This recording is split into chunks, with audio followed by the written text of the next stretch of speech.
Hey everyone, this is Jay from Brubaker Chrysler Jeep, and today we're going to be showing you how to use your Selec-Terrain mode in a Jeep Grand Cherokee.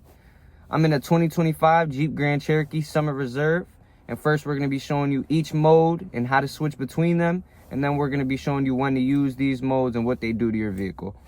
So, Selec-Terrain, this lets you choose the best driving mode based on the road or terrain that you're currently on. Alright, so auto, that's going to be your everyday mode.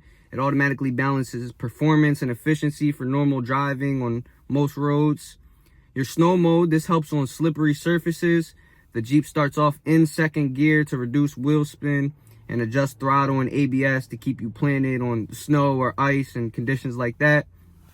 Your sand and mud mode, this allows more wheel spin so you can maintain momentum, and throttle response is also sharper to help you power through some soft or loose terrains that you might encounter.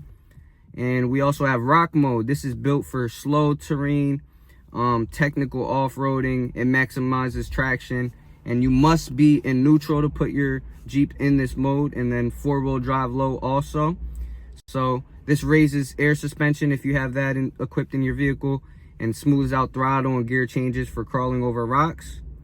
Then on certain models, we also have the sports mode, which this sharpens throttle and transmission response for more aggressive on-road driving. And basically that is all the modes that we'll be going over today. I appreciate everyone watching, and we'll catch you in the next one.